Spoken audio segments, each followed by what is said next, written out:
በስመ አብ በወልድ በመንፈስ ቅዱስ አሐዱ አምላክ አሜን። በአቡነ ሽኖዳ የተጻፈው የጾም መንፈሳዊነት የተባለው መጽሐፍ በዚህ ቻናል ይተረካል።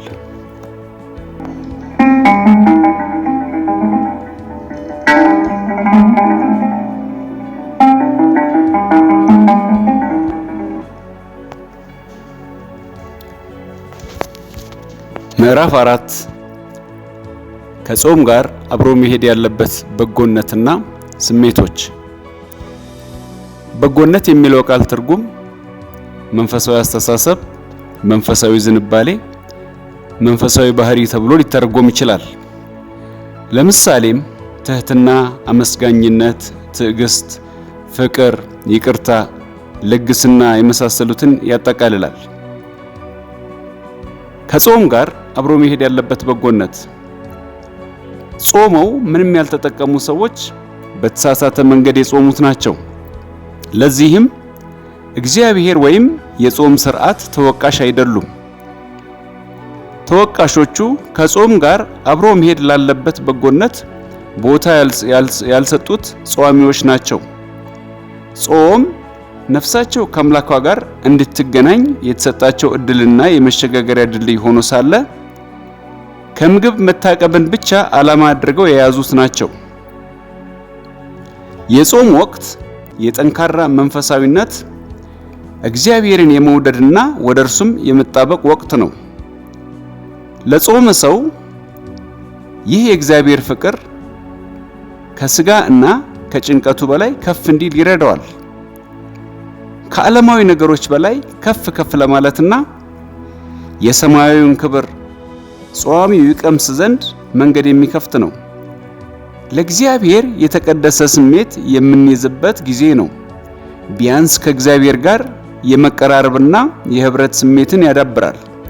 ይህም ከራስና ከዲያብሎስ በተቃራኒ የሚደረግ የመንፈሳዊ ተጋድሎና ከእግዚአብሔር ጋር ለመጣበቅ የሚደረግ የትግልና የጥረት ጊዜ ነው። የጾም ቀናት የመንፈሳዊ ጥንካሬ እና የመንፈሳዊ ኃይል ማከማቻ ጊዜያት ናቸው። መንፈሳዊ የሆነ ጾም ጥልቅ ከመሆኑ የተነሳ ጾመኛው በማይጾምበት ጊዜ ሁሉ ዓለማዊ ምኞትን ሁሉ አሸንፎ ለጌታው ክብርና ምስጋና ይኖር ዘንድ የሚያስፈልገውን መንፈሳዊ ጥንካሬ ይሰጠዋል። ለምሳሌ ቅን የሆኑት በአብይ ጾም ወቅት አብይ ጾም ካበቃ በኋላ ካሉት ጾምም ስግደትም ለሌለባቸው ለሚቀጥሉት 50 ቅዱሳን ቀናት የሚሆንን ብርታት ያከማቻሉ። በመንፈሳዊ አካሄድ የታጀበ ጾም መጾም የሚፈልጉ ሰዎች የሚከተሉትን ነጥቦች ማስተዋል አለባቸው። አንደኛ፣ ጾም መንፈሳዊ ዓላማና ግብ ያነገበ መሆን አለበት። ጾም ትዕዛዝ አይደለም። በልማድ የሚደረግና ማህበራዊ ተቀባይነትን ወይም ከሰዎች ውዳሴን ለማግኘት የሚደረግ ሥርዓት አይደለም። ነፍሳችን እንድትበለጽግ እድል ለመስጠት ከስጋ እና ከቁሳዊ ነገሮች በላይ ከፍ ብለን መጾም አለብን። ሁለተኛ፣ ጾም የመጸጸትና ልብን የማንጻት ጊዜ ነው። አንድ ሰው ጾምን ተጠቅሞ ራሱን ወቅሶ ኃጢአቱን ተናዞ በእግዚአብሔር ዓይን ፊት ተቀባይነት ያለው የተቀደሰ ሕይወት ሊመራ ይችላል። ከዚያም በኋላ የእግዚአብሔር ቅዱስ በረከት ተካፋይ ሊሆን ይችላል። ሶስተኛው፣ ጾም ውጤታማ በሆነ መንፈሳዊ አጀንዳ የታጀበ መንፈሳዊ የነፍስ ምገባ ጊዜ መሆን አለበት። ከስጋዊ ጉዳዮች ይልቅ በመንፈሳዊ ጉዳዮች ላይ ለማተኮር፣ በእነዚህም የጾም ቀናት በቅድስና እና መንፈሳችንን ለማጠንከር ተገቢ በሆነው ነገር ላይ እንጂ በሚበላው የአትክልት ምግብ አይነት ላይ ላለማተኮር ያሉትን መንፈሳዊ ሚዲያዎች ሁሉ በሙሉ መጠቀም። ይህ ለአንድ ሰው ጾም የመንፈስ ጥንካሬን ሊሰጠው ይችላል። የመንፈስ ጥንካሬ ደግሞ ወደ ሌላ ጾም ይመራል። በተዋሃደ በጎነት በጾም ውስጥ ይገኛል። በጎነት ከጾም ባሻገር በተለየ መንገድ በጾም ይገኛል። ጾመኛ ከሰውነቱ ቀለል ማለት የተነሳ ጾሙ ሌሊት እንዲነቃ ይረዳዋል። በሌሊት መንቃት ደግሞ ወደ ንባብና ወደ ጸሎት ይመራዋል። መንፈሳዊ ንባብ ደግሞ አንድን ሰው እንዲጸልይ ይረዳዋል፣ ጸሎቱንም ያጠነክረዋል፣ ጸሎቱንም በእውቀት ያደርገዋል። በአጠቃላይ መንፈሳዊ ተግባር መንፈሳዊ ሰው እንቅልፋምና ፈዛዛ እንዳይሆን እንዲነቃ ያደርገዋል። ማንበብ የማሰላሰል ምንጭ ነው። እንዲሁም ማሰላሰል ሌሎችን ያጠነክራል። ጸሎትም የማሰላሰል ምንጭ ነው። ጾም ከስግደት ጋር የተያያዘ ሲሆን ይህም ወደ ትህትና እና ወደ ተሰበረ ልብ ይመራዋል። በጾም የተገዛ አካልም ነፍስን ወደ መግዛት ይመራል። ጾም ከመጾም ጋር ወደ ተያያዙ በጎነት ይመራናል። ለምሳሌ የሐዋርያት ሥራ ሌሎችን ለአገልግሎት ያዘጋጀ ጾም ነበር። የነነዌ ጾም በንስሐ ወደ እግዚአብሔር መመለስን ያለመ ጾም ነበር። እንደ ንግሥት አስቴር የመሰለ የጾም ዓላማ ሕዝቦቿን ከጅምላ ጥፋት ለማዳን የታለመ ነበር። ለሌሎች የሚጾሙ አሉ። ጾማቸውም ፍቅር፣ መስዋዕትነትና ትብብርን ያካትታል። ከልዩ በጎነት ጋር የሚዛመዱ ጾሞች አሉ። በመንፈስ ቅዱስ ተሞልቶ በነበረበት ጊዜ ጌታ ኢየሱስ ክርስቶስ የእኛን ጾም መጾሙን ልናስብ ይገባል። እኛ ደግሞ ቢያንስ በመንፈስ ቅዱስ እንድንሞላ መጾም ይገባናል። ጾም ከንስሐ ጋር አብሮ ይሄዳል። የጾም ቀናት የተቀደሱ ናቸው። ሰውም በውስጣቸው በቅድስና ነው የሚኖረው። በእነዚህ ቀናት ውስጥ አእምሮ፣ ልብና አካል የተቀደሱ መሆን አለባቸው። ጾም ወደ እግዚአብሔር ለመቅረብ የምትሞክሩበትና በተመሳሳይ ጊዜ ኃጢአት የሚሞግታችሁ የስልጠና ጊዜ ነው። ስለዚህ ወደ እግዚአብሔር ለመቅረብ በንስሐ ኃጢአትን ማስወገድ ይገባል። በጾም ጊዜ ሰውነታችሁ ከምግብ ሲርቅ፣ ነፍሳችሁ ደግሞ ከማንኛውም ምድራዊና ዓለማዊ ምኞት፣ አካልን ከሚመለከቱ ከሁሉም ምኞቶች ይርቃል። ስለዚህ እናንተ በንስሐ ወደ እግዚአብሔር ቅረቡ። እንግዲህ በዚህ መንገድ እየጾማችሁ እንደሆነ ራሳችሁን ጠይቁ። ያለ ንስሐ ስትጾሙ እግዚአብሔር ጾማችሁን ውድቅ ያደርገዋል እንጂ አይቀበለውም። ያለ ንስሐ ስትጾሙ ራሳችሁ በከንቱ ስቃይ ውስጥ ነው የምትሆኑት። ያለ ንስሐ በምትጾሙበት ጊዜ ራሳችሁን ከንቱ ስቃይ ውስጥ ትከታላችሁ። በዚህም አጿጿም የሰማይን በረከት አታገኙም። እግዚአብሔር ጾማችሁን እንዲቀበል ከፈለጋችሁ ራሳችሁን መርምሩና ኃጢአታችሁን አስወግዱ። ኃጢአት የሌለበት ጌታ ራሱ ከሕዝብ ጋር ተደባልቆ መጥምቁ ዮሐንስ እስራኤላውያንን ለንስሐ ሲያጠምቅ ዮሐንስ ራሱ አንተ በእኔ እጅ አትጠመቅም ብሎ እምቢ እያለው ከመጾሙ በፊት የንስሐ ጥምቀትን ሲቀበል ለእኛ ምሳሌ የሚሆንን ትምህርት እንዲሰጠን እንጂ ኃጢአት ስለነበረበት አይደለም። የነነዌ ጾም ምሳሌ ብንወስድ መጽሐፍ ቅዱስ ስለ ነነዌ ሰዎች ሲናገር ነቢዩ ዮናስ ማስጠንቀቂያውን ከተናገረ በኋላ ወሬውም ወደ ነነዌ ንጉሥ ደረሰ። እርሱም ከዙፋኑ ተነስቶ መጎናጸፊያውን አወለቀ፣ ማቅም ለበሰ፣ በአመድም ላይ ተቀመጠ። ሰዎችም ሁሉ ከክፉ መንገዳቸው በእጃቸው ካለው ግፍ ይመለሱ ዘንድ ይጮሁ፣ ሰዎችም ሁሉ ከክፉ መንገዳቸውና ካካሄዳቸው ይመለሱ ብሎ አወጀ ይላል ትንቢተ ዮናስ ምዕራፍ 3 ቁጥር 6 እና 8። በዚህም ምክንያት ንጉሡ እንዲህ በማድረጉ ሕዝቡም የንጉሡን ትእዛዝ ሰምቶ እግዚአብሔር ያለውን ነገር በማድረጉ ለጥሪውም የሰጡትን መልስ ባየ ጊዜ ከክፉ መንገዳቸው እንደተመለሱ ስራቸውን አየ። እግዚአብሔርም ያደርግባቸው ዘንድ ከተናገረው ክፉ ነገር ተጸጸተ፣ አላደረገውም ይላል ትንቢተ ዮናስ ምዕራፍ 3 ቁጥር 10። እግዚአብሔር የተደነቀው ማቅ በመልበሳቸው ሳይሆን የጾማቸው ዋና ዓላማ የነበረውን ንስሐቸውን ባየ ጊዜ ነበር። በትንቢተ ኢዩኤል ከጾም የተደገፈን የንስሐ ምሳሌ እንመለከታለን። ጌታ በነብዩ በኩል ሕዝቡን እንዲህ ሲል ተናግሯል። አሁንስ ይላል እግዚአብሔር፣ በፍጹም ልባችሁ በጾምና በልቅሶ በዋይታ ወደ እኔ ተመለሱ፣ ልባችሁን እንጂ ልብሳችሁን አትቅደዱ። አምላካችሁም እግዚአብሔር ቸር መሐሪ፣ ከቁጣው የዘገየ ምሕረቱም የበዛ ለክፋትም የተጸጸተ ነውና ወደ እርሱ ተመለሱ። ኢዩኤል ምዕራፍ 2 12 እና 13። ጾማቸው በንስሐና በለቅሶ የታጀበ እንደነበር ግልጽ ነው። ስለዚህ ውስጣዊ ስሜቶችን ወደ እግዚአብሔር ማፍሰስ ነበር እንጂ ከምግብ ብቻ መራቅ አልነበረም። ነብዩ ዳንኤልም ለመላው ሕዝብ ንስሐን አቅርቧል።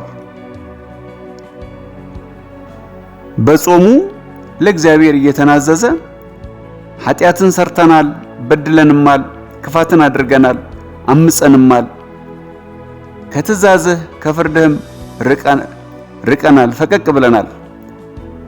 በስምህም ለነገሥታትና ለአለቆቻችን፣ ለአባቶቻችን፣ ለአገሩ ሕዝብ ሁሉ የተናገሩትን ባሪያዎችህን ነቢያትህን አልሰማንም። ጌታ ሆይ ጽድቅ ለአንተ ነው።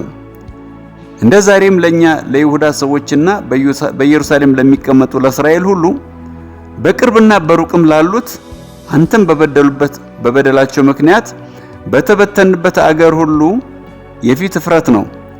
ጌታ ሆይ በአንተ ላይ ኃጢአት ስለሰራን ለእኛና ለነገሥታቶቻችን፣ ለአለቆቻችን፣ ለአባቶቻችን ሁሉ ይቅር በል ይላል ትንቢተ ዳንኤል ምዕራፍ 9 5 እና 6። ስለዚህም በጾም ጊዜ ከእግዚአብሔር ጋር እንታረቃለን።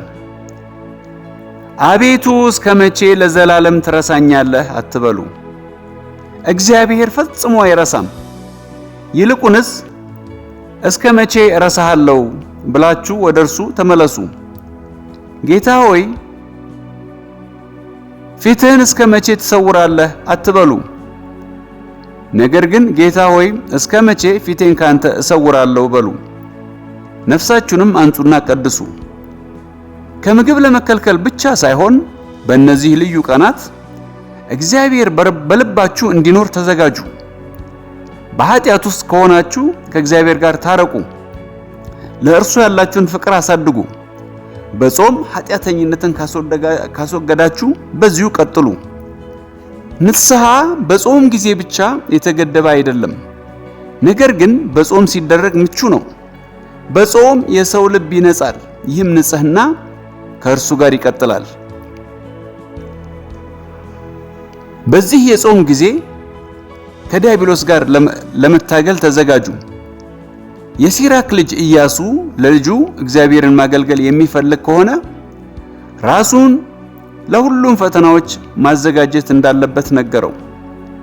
ዲያብሎስ ጾማችሁንና ንስሐችሁን ሲያይ በመንፈሳዊ ተግባራችሁ ይቀናል። ስለዚህም እነርሱን ለማሳጣት ይዋጋል። የድካማችሁን ፍሬ ለማስጣልና እስካላቆምክ ድረስ አልተውህም እያለ እናንተን ለመጣል ብልሃት ይፈልጋል። በአንደኛ ጴጥሮስ 5:9 ላይ ዲያብሎስን በእምነት ጸንታችሁ ተቃውሙት ያለውን የሐዋርያውን ጴጥሮስን ቃል አስታውሱ።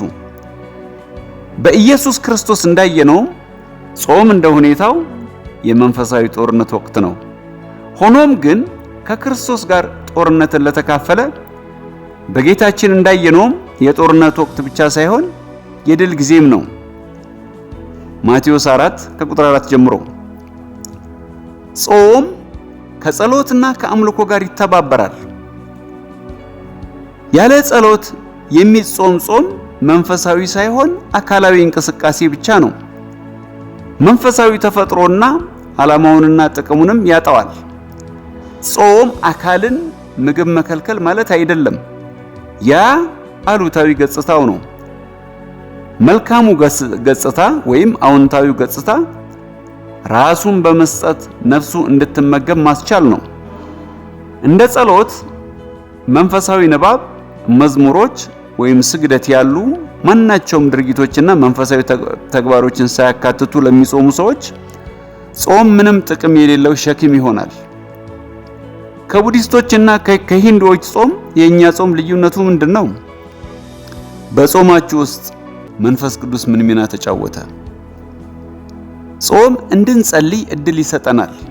በጾም ውስጥ የሚጸለይ ጸሎት ከ100 ጸጋዎችና በሞላ ሆድ ተራሮችን በሚያንቀጠቅጥ ድምፅ ከሚጸለይ ጸሎት የበለጠ ጥቅም አለው።